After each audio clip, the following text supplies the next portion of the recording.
Hello everyone, welcome back to मेरा study. आज का पहला क्वेश्चन हम लोग का, a cubical block of wood of 1 meter side and density 500 kg per meter cube float in sea water of density 1000 kg per meter cube, the immersion of block is. तो देखो इसमें क्या है कि सबसे पहले तो हम लोग को साइड दे दिया है। अगर हम क्यूबिकल ब्लॉक के साइड को ए से डिनोट करें तो 1 मीटर का साइड दे दिया है, डेंसिटी दे दिया है ब्लॉक का, ठीक है, रो ऑफ ब्लॉक दिया हुआ है 500 kg पर मीटर क्यूब, और कह रहा है जो डेंसिटी है किसका, फ्लूड का। फ्लूड कौन सा है, सी वाटर है, तो सी वाटर का डेंसिटी हम लोग को दे दिया है 1000 kg पर मीटर क्यूब, और पूछ रहा है कि इमर्जन ऑफ ब्लॉक निकालिए। समझते हैं क्वेश्चन को।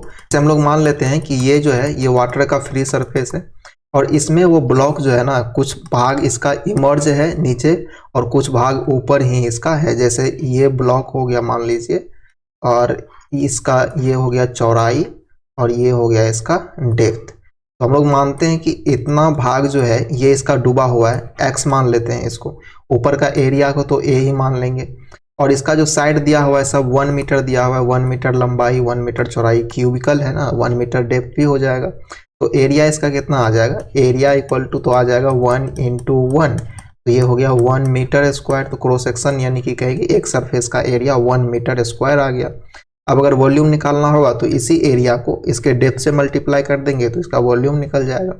तो बॉडी को फ्लोट करने के लिए कंडीशन क्या है कि weight of the body equal to होना चाहिए आपका बायोन्सी फोर्स का, ठीक है। तो वेट ऑफ द बॉडी क्या हो जाएगा, m इंटू जी, और बायोन्सी फोर्स क्या होता है, rho of fluid into gravitational acceleration into volume of displace fluid. तो m क्या हो जाएगा, मास, मास हो जाएगा डेंसिटी इंटू वॉल्यूम, इंटू में ये g आ जाएगा, तो rho of fluid into g into volume of displace fluid. तो ये g से g कैंसिल हो जाएगा। अच्छा, ये जो डिस्प्लेस्ड फ्लूड है, इस फ्लूड कितना डिस्प्लेस होगा, जितना ये भाग अंदर है बॉडी का उतना ही भाग तो डिस्प्लेस होगा ना फ्लूड का, तो दोनों का वॉल्यूम बराबर हो जाएगा। यानी कि पार्ट ऑफ इमर्ज्ड बॉडी और जो हमारा डिस्प्लेस फ्लूड है वो, तो इसको हम लोग वॉल्यूम ऑफ बॉडी जो इमर्ज्ड है वो भी लिख सकते हैं। तो यहाँ से हो गया डेंसिटी ऑफ किसका, उस बॉडी का। तो बॉडी का डेंसिटी यहाँ दिया हुआ है 500, तो हम लोग लिखते हैं 500 इंटू वॉल्यूम कितना हो जाएगा, एरिया है 1 और फिर इसका डेप्थ भी है 1, तो ये हो जाएगा 1 इंटू 1। तो ये हो गया पूरा, इधर हो जाएगा फ्लूड का डेंसिटी जो कि 1000 दिया हुआ है इंटू वॉल्यूम ऑफ ये बॉडी। तो बॉडी का वॉल्यूम क्या हो जाएगा, एरिया इंटू जितना ये डेप्थ में है, ठीक है, इतना ही x है तो x हो जाएगा a इंटू एक्स। तो इसको हम लोग लिख लेते हैं a इंटू एक्स। तो x ही पूछ रहा है कि कितना वो डूबा हुआ है, तो x यहाँ से अगर हम लोग कैलकुलेट करेंगे तो एरिया की जगह पे तो 1 मीटर स्क्वायर ही हो जाएगा इसमें भी। तो यहाँ से अगर हम लोग x निकालें तो ये हो जाएगा 500 डिवाइड बाई 1000, तो ये आ गया 1/2, 1/2 यानी कि 0.5 मीटर हो गया इसका आंसर, जो कि आपका ऑप्शन नंबर डी में दिया हुआ है।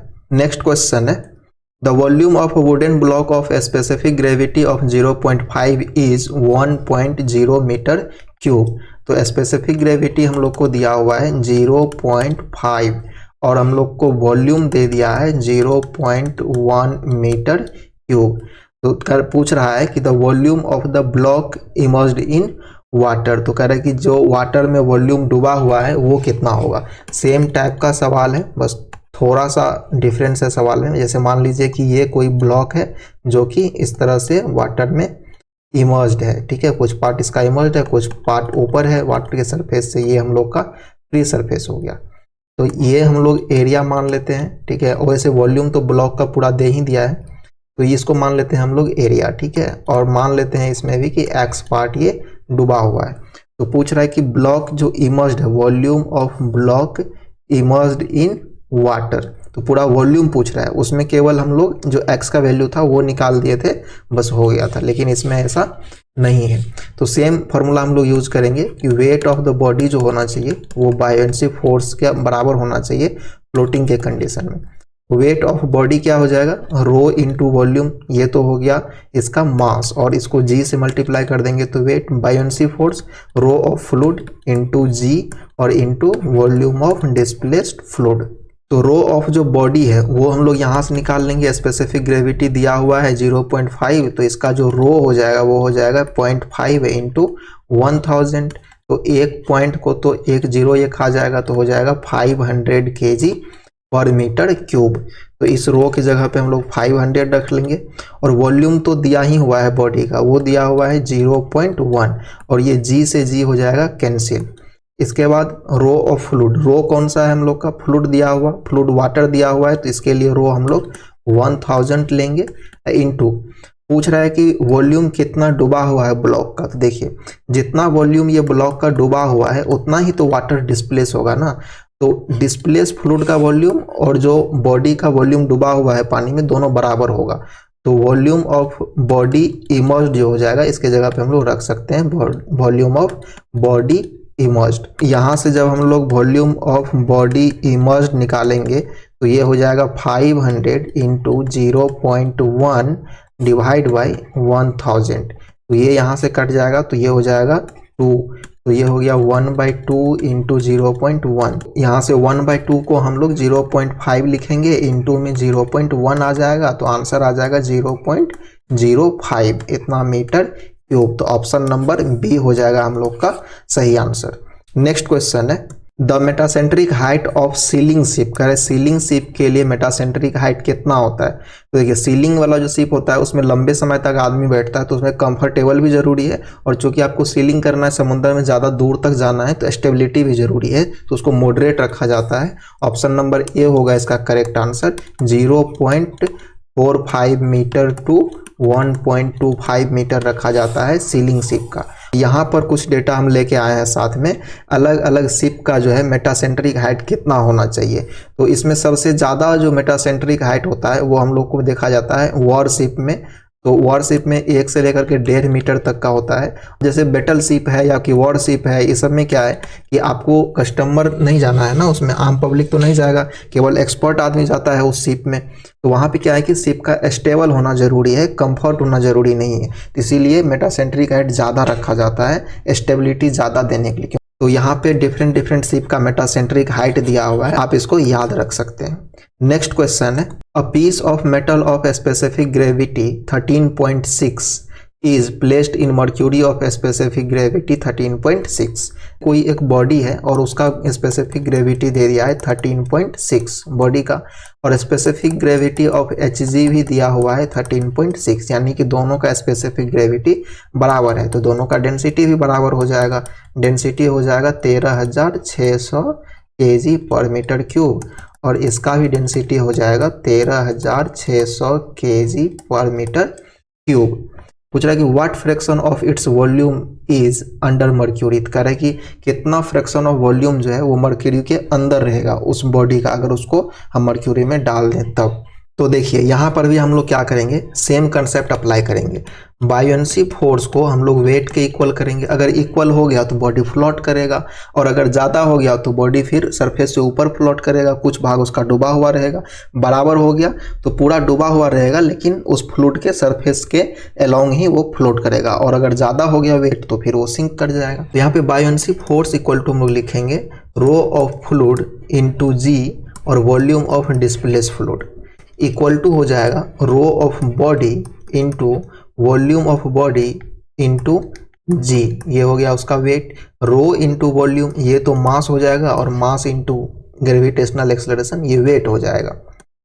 तो अब अगर वॉल्यूम रखें फ्लूइड का, फ्लूइड तो Hg है, तो इसका वॉल्यूम हो जाएगा 13,600 गुने में जी। अच्छा जी को तो हम लोग कैंसिलिंग कर दे दोनों तरफ, ठीक ही है। तो ये हो जाएगा 13,600 गुना वॉल्यूम ऑफ डिस्प्लेस्ड फ्लूइड।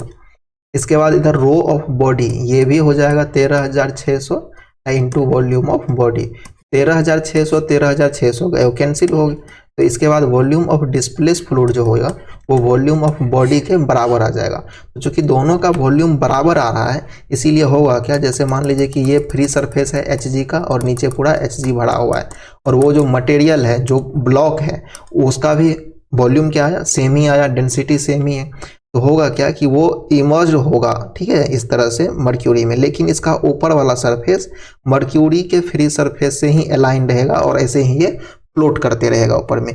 इसे बॉटम में डेप्थ में जाके नहीं बैठेगा, सरफेस पे ही फ्लोट करते रहेगा। तो इसमें से सही ऑप्शन कौन सा हो जाएगा? Option number C, whole of the metal piece will be emerged with it top surface just at mercury level. तो ये जो टॉप का सरफेस है वो मर्क्यूरी के लेवल पे ही रहेगा। तो ऑप्शन नंबर सी हो गया इसका करेक्ट आंसर। नेक्स्ट क्वेश्चन है, in case of partially emerged body in a liquid, कह रहा है कि पार्शियली इमेज्ड है। अगर ये मान लीजिए कि लिक्विड का फ्री सरफेस है, तो कोई बॉडी है उसका कुछ भाग इस तरह से डूबा हुआ है और कुछ भाग ऊपर ही है, तो इस बॉडी के बारे में कौन सा ऑप्शन सही है? देखिए यहाँ पे क्या हो रहा है कि जो हमारा बायोन्सी फोर्स लग रहा है ना, वो ज़्यादा है किससे? वेट से, वेट ऑफ ऑब्जेक्ट से। इसीलिए इसका कुछ पार्ट डूबा हुआ है और कुछ पार्ट ऊपर है, जो लिक्विड का सरफेस है उससे ऊपर है। अगर दोनों बराबर होता तो इस तरह से बॉडी फ्लोट करता। अभी पिछला मर्क्यूरी वाला केस में हम लोग देखे ही हैं, इसका जो अपर वाला सरफेस है एकदम वाटर से या फिर जिस भी फ्लूइड में फ्लो कर रहा है उस फ्लूइड से वो अलाइन रहता पूरा। और अगर वेट आपका ज़्यादा हो गया, ठीक है, तब तो वो जाके नीचे बॉटम में शिफ्ट ही कर जाएगा, यानी कि पूरा तरह से सिंक कर जाएगा। तो यहाँ पे कह रहा है कि पार्शियली इमर्ज्ड है, ये वाला केस है, तो मतलब बायोन्सी फोर्स ज़्यादा होगा। तो यहाँ पे बायोन्सी फोर्स नहीं लिख करके अपवर्ड फोर्स लिखा है, तो अपवर्ड फोर्स क्या होगा? ग्रेटर देन हो जाएगा wait of the fluid displaced. तो ऑप्शन नंबर ए हो जाएगा इसका करेक्ट आंसर। नेक्स्ट क्वेश्चन है, the metacentric height of battleship. अभी हम लोग देखे थे बैटलशिप में हम लोग को क्या जरूरत था? बैटलशिप में जरूरत रहती है स्टेबिलिटी का, ना कि कंफर्ट का। तो बैटलशिप के लिए हम लोग मेटासेंट्रिक हाइट ज़्यादा रखते थे, तो इसमें हो जाएगा 1 से लेकर के 1.5। ऑप्शन नंबर बी हो जाएगा इसका करेक्ट आंसर। नेक्स्ट क्वेश्चन है, a body is said to be floating when, कह रहा है कि बॉडी कब फ्लोट करेगा? तो फ्लोट तो तब करेगा जब उसका वेट जो है वो कम हो जाए बायोन्सी फोर्स से, या कि कहो कि बायोन्सी फोर्स जो है वो ज़्यादा हो जाए बॉडी के वेट से। तो इसमें देख लो कौन सा ऑप्शन सही है, तो ऑप्शन नंबर सी हो जाएगा इसका करेक्ट आंसर, मोस्ट अप्रोप्रिएट। देखो तुम कह सकते हो कि बी नंबर में जो ऑप्शन है बराबर वाला, उसमें भी तो फ्लोट कर रहा है, लेकिन देखो फ्लोट करता है लाइन द सरफेस, लेकिन वो क्या रहता है? वाटर के अंदर रहता है, डूबा हुआ बॉडी रहता है। तो सुटेबल ऑप्शन ज़्यादा सी है। अगर मान लो कि ये वाला केस ही नहीं दिया रहता, ठीक है, तब बी के साथ जाते हैं हम लोग। तो नेक्स्ट क्वेश्चन है, a block of ice floating over water in a vessel slowly melt in it, the water level in a vessel will. तो देखो कह रहा है कि एक कोई वेसल है या फिर कंटेनर इस तरह का मान लो, इसमें कह रहा है कि पहले से वाटर भरा हुआ है, और ये भरा हुआ जो वाटर है इसी में कह रहा है कि एक आइस का टुकड़ा रख दिया गया है, ठीक है, इसी तरह से आइस इसमें रख दिया गया है। तो कह रहा है कि जब ये आइस धीरे धीरे धीरे धीरे पिघलेगा और पानी बन जाएगा, तो क्या इसका लेवल यहीं पे रहेगा, या कि राइज कर जाएगा, या कि डिक्रीज कर जाएगा, क्या होगा? तो इसका सही आंसर है कि उसका लेवल वहीं पे रहेगा, ठीक है, ना राइज करेगा ना डिक्रीज करेगा, लेवल विल रिमेन्स कांस्टेंट। तो ऑप्शन नंबर सी हो जाएगा इसका करेक्ट आंसर। देखते हैं कैसे। देखो जब हम इसमें क्या किए, आइस का टुकड़ा डाले यानी कि बर्फ डाले, तो इतना दूर के फ्लूइड को वो डिस्प्लेस कर दिया, ठीक है, ये डिस्प्लेस कर दिया। लेकिन अब इसमें जो बर्फ जगह जमा लिया था सॉलिड स्टेट में, अब वो धीरे धीरे पिघल रहा है। तो जब ये पिघल रहा है तो सॉलिड वाला जगह तो इसका घट भी रहा है ना, तो जो सॉलिड वाला जगह खाली हो रहा है वहीं पे इसका लिक्विड वाला जो फेज आएगा वो उसी जगह में रह जाएगा। तो लेवल बढ़ेगा कैसे? उतना ही जगह में वो एडजस्ट कर रहा है, तो लेवल सेम रहेगा। नेक्स्ट क्वेश्चन है, Meta centre is a point of intersection of. तो देखो अगर ये मान लेते हैं हम कोई बॉडी है, इस तरह से बॉडी का एक्सिस है, तो ये हो गया उसका एक्सिस एन, यानी कि सेंटर लाइन एक्सिस का है, और ये हो गया अगर बायोन्सी फोर्स का सेंटर, ठीक है। तो इस तरह से अगर ऊपर जाएंगे उस बायोन्सी फोर्स को हम लोग करेंगे, तो ये जहां पे इंटरसेक्ट करता है ना, इसी को हम लोग कहते हैं मेटा सेंटर। तो इसमें देख लेते हैं कौन सा सही है। ऑप्शन ए कह रहा है कि vertical upward force through the CG of the body. नहीं, बॉडी के सीजी थोड़ी लगता है अपवर्ड फोर्स, कोई जरूरी नहीं है। बी नंबर ऑप्शन कह रहा है कि buoyant force and the centre line of body. तो ऑप्शन नंबर बी हो जाएगा इसका करेक्ट आंसर। नेक्स्ट क्वेश्चन है, a piece of weighing 3 kg in air was found to weight 2.5 kg when submerged in water, its specific gravity is. तो देखो एक कोई block होगा, ठीक है, मान लो कि उसको एयर में जब मेजर किया गया तो उसका वेट आया एयर में 3 kg, और जब उसी को फिर वाटर में मेजर किया गया, वाटर में डुबा करके, तब उसका वेट आया 2.5 kg।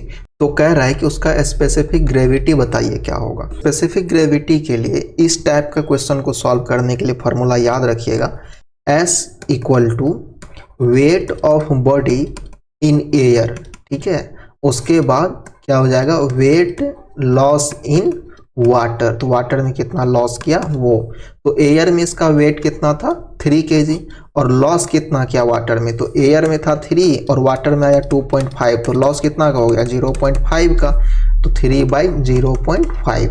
यहाँ से पॉइंट हटाएंगे, इधर 0 आएगा, तो 5 के 6 बार में 30 कट जाएगा, तो स्पेसिफिक ग्रेविटी इसका 6 आ जाएगा। तो डी नंबर हो गया इसका करेक्ट आंसर। नेक्स्ट क्वेश्चन है, नेक्स्ट क्वेश्चन नहीं है, तो इस चैप्टर में इतना ही क्वेश्चन था एसएससी जेईई का पीवाईक्यू पूछा हुआ, जो कि हम लोग सारा सॉल्व कर लिए हैं। अगले वीडियो में फिर हम लोग नेक्स्ट चैप्टर का क्वेश्चन स्टार्ट करेंगे।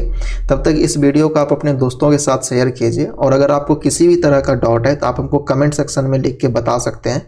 हमसे जुड़े रहने के लिए आप हमारा टेलीग्राम चैनल को ज्वाइन कर सकते हैं, लिंक आपको डिस्क्रिप्शन में मिल जाएगा। मिलते हैं फिर अगले वीडियो में। जय हिंद, जय भारत।